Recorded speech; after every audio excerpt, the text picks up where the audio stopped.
Hey guys, what's going on? Brian Martin United here with your daily news show. I'm a bit later than usual, but I am here nonetheless. We are going to talk about the transfer window and a look ahead, and I'll share my thoughts on both. So let's go ahead and get into it.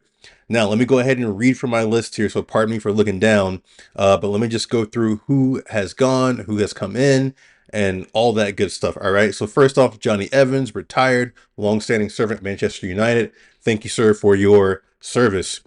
Christian Eriksen, unattached as it stands. Victor Lindelof has gone to Aston Villa, so we will see him again, the Iceman, in the Premier League. Alejandro Garnacho, as you know, has gone to Chelsea. Anthony has finally gotten his move to Real Betis, so he is there, setting up shop, getting prepared, out of the airport, finally. Um, in terms of loans, we loaned out Dan Gore. He's at Rotherham United. Marcus Rashford obviously has gone to Barcelona. Ethan Wheatley is at Northampton. Toby Collier is at West Bromwich Albion. I think he's one for the future to come back. Rasmus Højlund has gone to Napoli. Jadon Sancho has gone to Aston Villa as well. So we will also see Jadon Sancho linking up with Victor Lindelof at Aston Villa.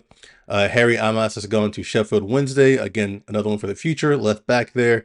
And we've got a slew of academy players who've been loaned out. Sonny Aljafree, Eli Harrison, Radek Vitek, Jack Morehouse, and so on. I won't get into all those details because it is a bit of a list there. Now, my thoughts. So people are freaking out. People are like, oh my God, this is the worst transfer window, yada, yada, yada. Or they're saying it's a crap transfer window.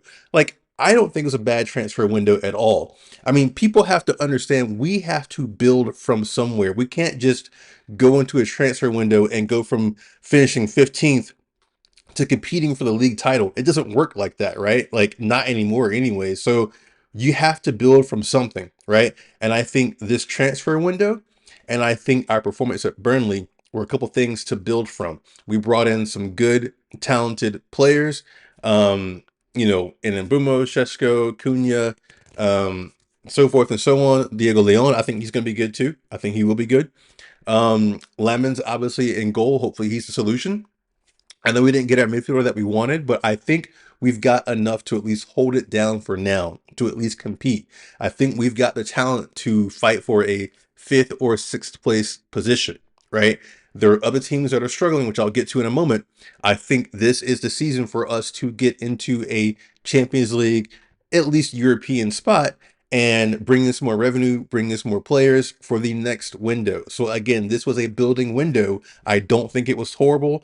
I would give it probably a solid 6.5, even 7 out of 10. People have said, and I've heard it on different streams, different videos. People have said, "Oh, you're crazy. People are crazy for giving this, anything above a 5." And again, they are missing the fact that you have to start from somewhere. You can't just go overnight, right? Like, you can't just be some amateur ball player and then suddenly you practice, for a couple months and now you're playing for, Manchester United or Liverpool or Real Madrid. It doesn't work that way, right? Like, you have to build. It takes time. It takes years in that case, but in our case, probably a few transfer windows, right? To get all the pieces there, but we have to be patient and build in the right direction, right? So that's my point there. I wish people would just calm down a bit and just give us a chance. And I can't believe I'm saying it because, yes, I have been Amram out. I still am not sure if he's the guy, but I do at least want to see what we have now, right? Okay, so Grimsby Town was my last straw, again, with Amram being out. We turned it around a bit against Burnley and winning there, or winning at home with Burnley's visit. But, we're on a break now. So maybe it's time that Amram can kind of sit around and think and maybe retool a bit, maybe develop some other formations that we can use now that we've got the players that we've got, and then come back strong against our next opponent. So if he turns it around, I will eat my words on being Amram out, but I'm still firmly in that camp. I'm not going to flip flop like some others do. But I also am not going to turn my back. I want to see where we go. I want to see what happens, right? Because at the end of the day, I'm a Manchester United supporter just like you. So, getting into, our next few matches, right? So we've got City, after this international break. They're 13th. They're in 13th place. They're behind us, right? They beat Wolves. They lost to Spurs. They lost to Brighton. City aren't looking great this year. They're there for the taking. I think we come back strong from this international break, injury free, knock on wood. And we come and we take City's scalp and we put them behind us where they should be. They should always be behind us, right? And then we've got Chelsea after that. They're second in the table. They're looking good this year. Got a crap ton of players, but they're looking good this year.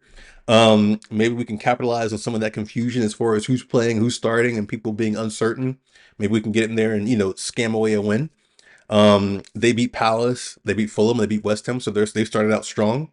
Then after that is Brentford on their 15th in the table, right? They only beat Villa, right? They're 15th. Villa are struggling a bit right now. And then there's Sunderland, right? Sixth in the table. Don't let that surprise you or scare you. They beat Brentford and they beat West Ham and they lost to Burnley, who we beat, right? So I think we can go on a strong run after this international break, which I hate, by the way. I hate that we come in, play a few games, you start getting all jazzed up for the season, then it's like, now I gotta sit here and watch, I don't know, Nations League games or whatever qualifiers, watch England play I don't know, Moldova or something like that. No offense to Moldova. But like, yeah, we gotta sit through that for another couple weeks.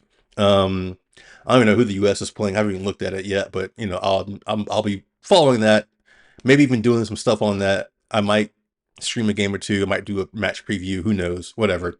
Um, but yeah, I think we can come back from the break and have a really good run.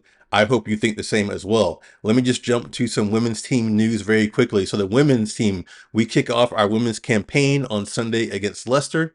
So I'll probably do something for that as well. I'll try to do a match preview. I might stream live. I might do a halftime show, but I'll let you guys know. I'll keep you informed. And by the way, on that note, please do subscribe over here and hit the like button, share, and please do turn on those notifications so you don't miss a video. So that way, if I decide to post something, I will tell you, I will post it. You will know, you'll be in the know, you'll be first to know, and you'll be able to come and have your say. Because again, that's the point of this channel, is for you to have your say. Let's see, what else do I have for you? Reminders, again, as I just said, we're back on the 14th against Manchester City, who like I said, they are there for the taking. Mark my words.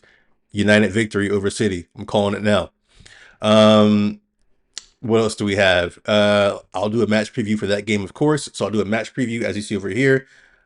Match preview, a halftime show, and I'll do a post-game discussion, right? So that's my format right now. I'm doing daily news shows, doing match previews, I'm doing live halftime shows, and I'm doing post-match discussions. I'm not streaming each half. I kind of want to be able to watch and take my notes and react how I react, and then summarize it for you guys. So that way at halftime, you can come on and we can talk about it live. And then the post-match, I'll probably pre-record that, share my thoughts. I'll highlight some of your halftime thoughts. I'll shout you out if you get predictions right and things like that. And we'll just have fun together, right? So yeah, that's all I've got for you. Again, like, share, subscribe, and I will see you on the next video.